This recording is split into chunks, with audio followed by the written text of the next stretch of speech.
Assalamualaikum warahmatullahi wabarakatuh. Pada kesempatan kali ini saya ajak pemirsa untuk membahas tentang definisi ketuhanan. Nah, ini satu bahasan yang menarik. Karena apa? Keyakinan tentang ketuhanan ini adalah satu hal yang mendasar bagi setiap jiwa manusia. Ini bahkan banyak dari kita ini adalah mencari Tuhan sejak zaman dahulu sampai sekarang. Banyak saudara-saudara kita ini yang dalam perjalanan mencari Tuhan ini. Jadi karena ini memang kebutuhan jiwa setiap manusia, karena kita sadar bahwa kita ada, tidak mungkin ada dengan sendirinya. Tentunya ada yang menciptakan kita, ada yang membuat kita, termasuk adanya alam semesta ini tentunya ada yang menciptakan. Dan yang menciptakan inilah yang dinamakan Tuhan. Dan kita yang diciptakan, termasuk alam semesta yang ada ini, yang kita saksikan ini adalah dinamakan makhluk yang diciptakan. Jadi mari kita lihat beberapa teori ahli filosofi atau ilmuwan tentang definisi mereka mendefinisikan Tuhan ini. Yang pertama yaitu dari seorang ilmuwan yang cukup terkenal, yaitu Plato. Jadi kata Plato mendefinisikan Tuhan ini dalam teorinya yaitu realitas ultium. Jadi dalam teori Plato, realitas yaitu kenyataan yang ada, termasuk sesuatu yang ada ini ada yang menciptakan. Ini dari teori tidak akan mungkin sesuatu yang ada ini tanpa ada yang menciptakan, termasuk kita, termasuk manusia, tumbuhan, binatang, bumi, gunung-gunung. Nah, ini pasti ada yang menciptakan, dan yang menciptakan ini Tuhan. Dalam teori Plato mendefinisikan Tuhan adalah yang menciptakan alam semesta ini, yang memiliki satu sifat maha sampurna. Jadi sesuatu yang maha ini adalah dinisbatkan oleh Plato kepada Tuhan.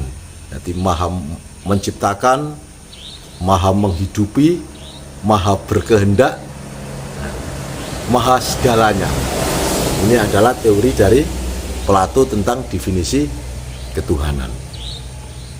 Kemudian teori yang kedua yaitu dari seorang ilmuwan Aristoteles. Tentunya kita semua mungkin waktu sekolah dulu sering mendengar nama Aristoteles dengan beberapa teori-teorinya. Beliau mendefinisikan Tuhan ini dengan satu teori energien. Artinya apa? Alam semesta ini tercipta dari sebuah energi. Nah, energi yang maha dahsyat, energi yang luar biasa, energi yang tidak terciptakan, tapi dari energi itu akan tercipta semua makhluk di kehidupan ini. Ini adalah definisi dari Aristoteles. Jadi energi yang tidak bisa terdeteksi dengan akal pikiran kita. Nah, tapi energi itu ada. Ini adalah teori dari Aristoteles. Kemudian teori yang ketiga yaitu dari seorang ilmuwan Plotinus. Plotinus ini mendefinisikan Tuhan ini adalah cahaya. Artinya alam semesta ini tercipta dari cahaya, terbentuk dari cahaya. Apa yang ada di semesta ini termasuk kejadian planet-planet, matahari, bintang, bumi, manusia, lautan, semua adalah dari cahaya. Ini adalah teori dari Plotinus. Jadi itu sesuatu yang wujud ini adalah dari cahaya. Ini pemirsa, jadi ilmuwan-ilmuwan Barat juga memberikan satu definisi tentang ketuhanan. Nah, ini. Kemudian teori yang keempat yaitu Paridikan, dari seorang ilmuwan yang bernama Paridikan, mendefinisikan bahwasannya Tuhan ini sesuatu yang adanya tidak diadakan, ada dengan sendirinya.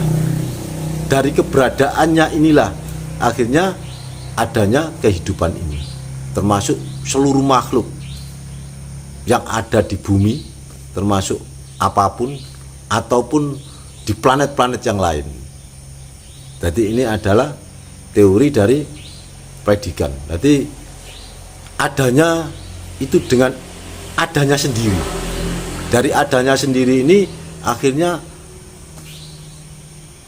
tercipta adanya semua makhluk. Ini adalah teori ketuhanan atau definisi ketuhanan dari Paridikan, jadi ilmuwan yang bernama Paridikan ini. Jadi beberapa teori tentang ketuhanan, tentang definisi Tuhan. Ini dari ilmuwan Barat. Mari sekarang kita lihat tentang teori Tuhan dalam pandangan para leluhur kita, termasuk leluhur-leluhur Nusantara. Nah, kalau tadi yang saya bicarakan seorang ilmuwan Barat, akan tetapi leluhur kita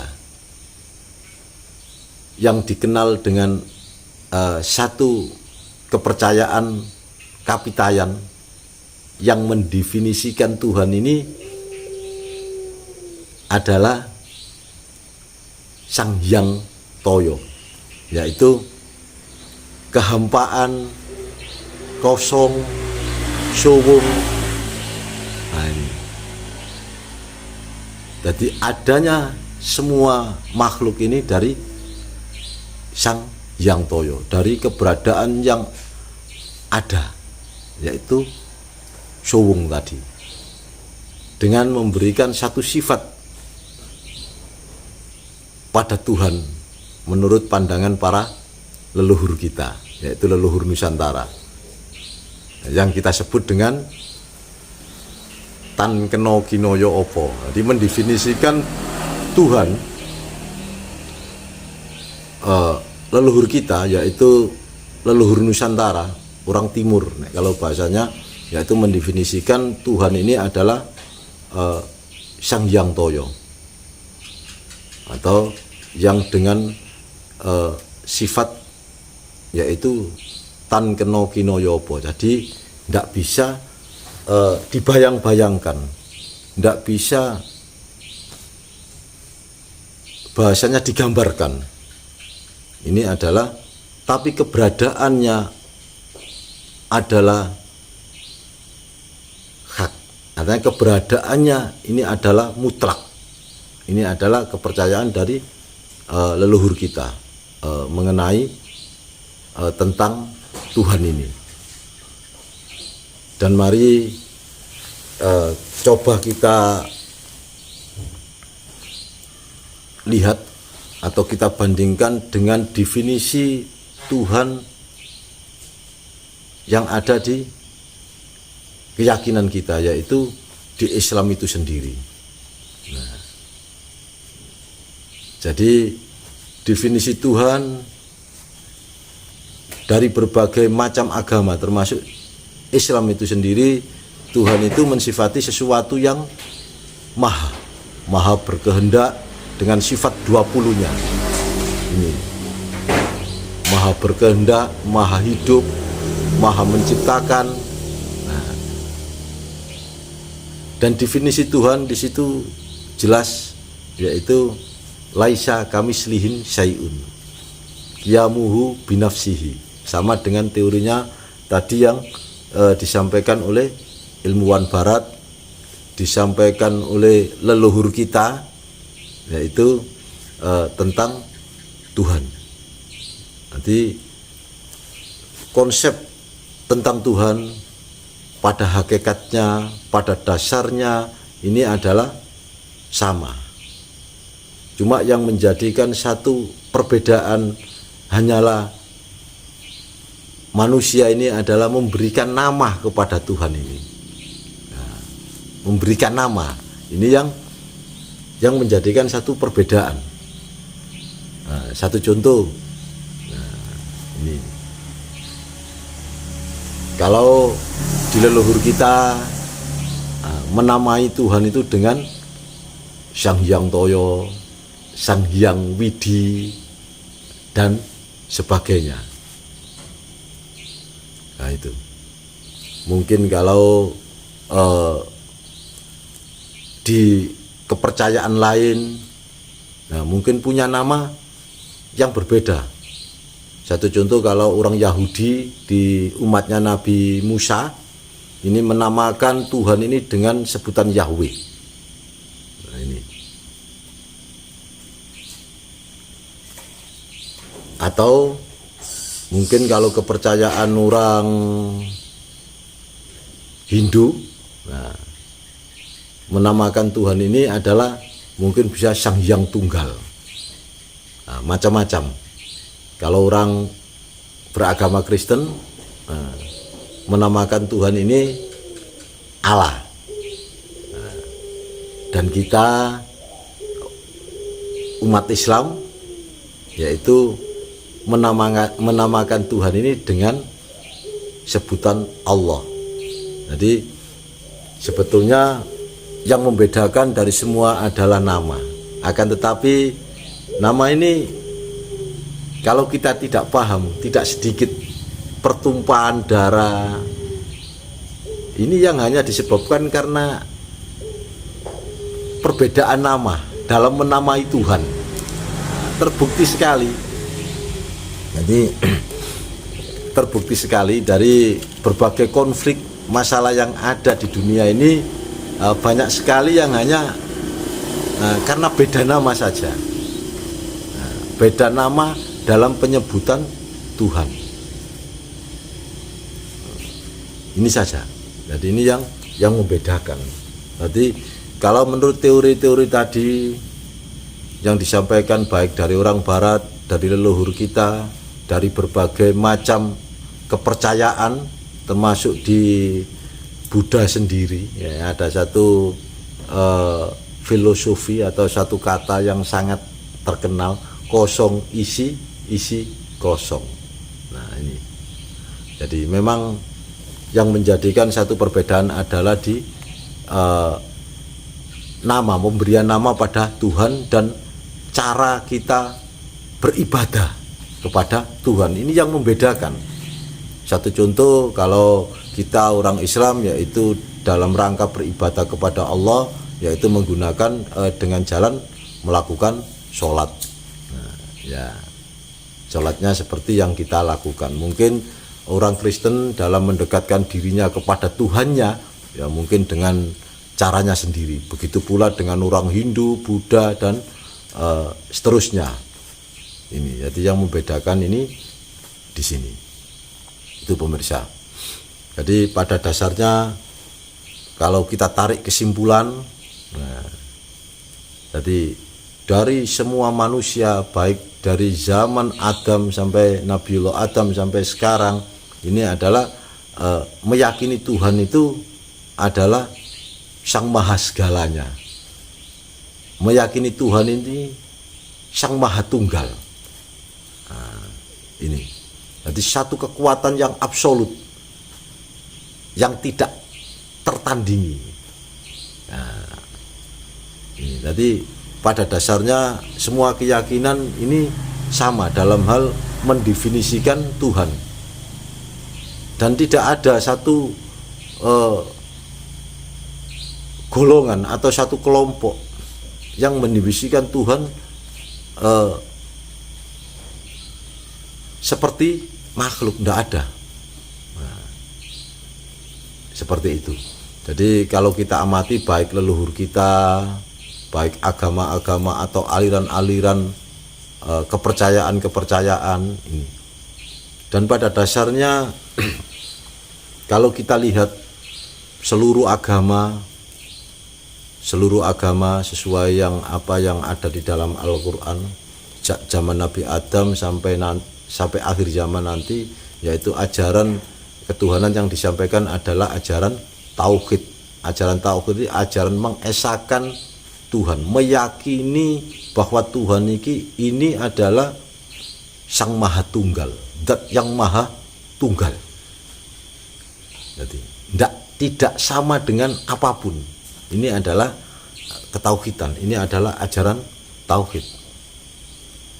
Dan setiap ajaran agama apapun itu mengajarkan satu kebaikan, mengajarkan satu budi pekerti yang baik. Ini kalau kita amati baik dari agama apapun, ini pasti akan mengajarkan kebaikan. Kalaupun ada yang tidak baik, itu mungkin hanya oknumnya saja yang mungkin salah dalam menafsirkannya. Nah, seperti itu. Makanya Allah Subhanahu wa Ta'ala, kita kembali kepada kita lihat di ajaran Islam, Allah Subhanahu wa Ta'ala ini mengutus, makanya mengutus Nabi dan Rasul ini sangat banyak sekali.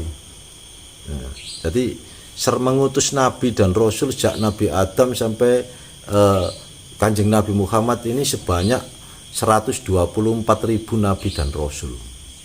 Ini yang kesemuanya itu adalah menyampaikan ajaran tauhid, artinya mengesahkan Allah, mengesahkan Tuhan yang menciptakan langit dan bumi.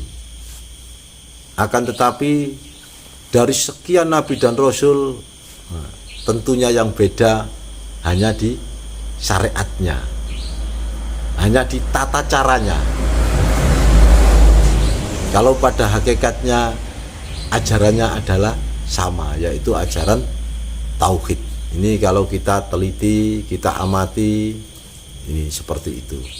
Jadi yang membedakan antara agama yang satu, kepercayaan satu dengan yang lainnya, ini adalah di syariatnya. Nah, kalau hakikatnya, pada hakikatnya sama, yaitu ajaran tauhid. Karena semuanya ini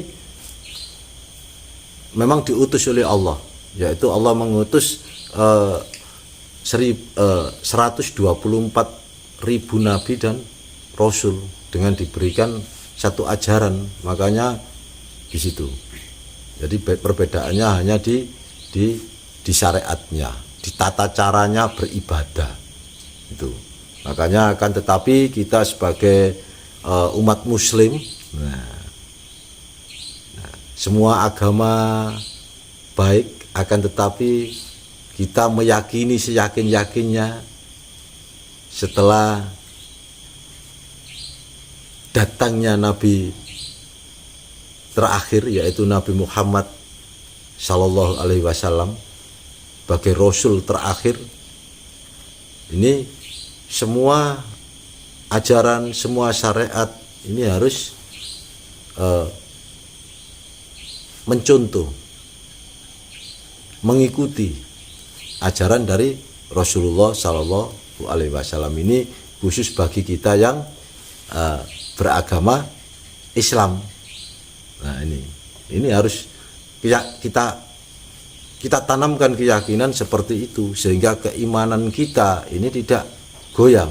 Nah, teori-teori seperti itu tadi dan wawasan ini sesuatu penambah wawasan saja untuk memperkuat keimanan kita, ketauhidan kita kepada Allah Subhanahu wa Ta'ala. Jadi biar kita punya sedikit tambahan wawasan, jadi seperti itu. Karena kita sudah khusus untuk saudara saya yang Muslim, saudara saya yang beragama Islam, ya mari kita yakini seyakin-yakinnya apa yang ajaran yang dibawa Rasulullah Shallallahu Alaihi Wasallam, dan meyakini kebenarannya. Akan tetapi kita harus tetap menghormati saudara kita yang mungkin punya keyakinan lain, punya agama lain, punya kepercayaan lain, sesuai apa yang disampaikan dalam Al-Quran, yaitu lakum dinukum waliyadin. Jadi saling, bagimu itu agamamu, bagiku agamaku. Jadi mari kita jalankan masing-masing, yang nanti tujuannya juga sama, yaitu tujuannya yaitu mendidik, membentuk manusia yang berbudi pekerti luhur, membentuk manusia yang berakhlak, karena semua agama, semua ajaran ini tentunya membentuk pribadi kita menjadi pribadi yang baik. Sehingga kalau ini disadari, kita semua menyadari, tentunya kehidupan di bumi ini tentunya kehidupan akan terasa damai, terasa nyaman, terasa tidak ada lagi orang bahasanya berperang, tidak ada lagi orang itu ada perselisihan antara agama yang satu dengan yang lain, seperti itu. Kita akhirnya tumbuh saling menghormati, seperti itu. Karena di Islam sendiri juga seperti itu, lakum dinukum waliyadin. Jadi bagimu agamamu, bagiku agamaku. Seperti itu pemirsa. Jadi memang ini hanya sekedar kita buat sebagai wawasan saja tentang bab masalah definisi Tuhan. Jadi tidak akan pernah akal pikiran kita menjangkau keagungan Tuhan, tidak akan pernah terjangkau, tidak akan mampu. Kita hanya ada di planet bumi saja, meneliti yang ada di bumi kita belum mampu. Belum lagi kekuasaan Allah di alam Arhumeda, di planet-planet sana. Bahkan bintang yang kita lihat itu ada besarannya 100 kali lipat bumi, dan itu jumlahnya miliaran. Jadi tidak akan mampu. Kita cukup meyakini bahwa Tuhan itu ada, Tuhan itu sang pencipta. Kalau kita yang beragama Islam, bahwa semuanya adalah ciptaan Allah Subhanahu wa Ta'ala, bahwa Allah itu hak adanya. Ini pemirsa, jadi ini menambah satu wawasan dan keimanan kita. Itu saja sedikit bincang-bincang santai, mudah-mudahan menambah sedikit wawasan kita. Jika ada kekurangan, barangkali kok ada yang ya disempurnakan sendirilah. Ini sekedar bincang-bincang saja, sekedar sedikit menyampaikan pengetahuan, tidak punya maksud yang lain. Itu saja pemirsa. Terima kasih. Akhirnya assalamualaikum warahmatullahi wabarakatuh.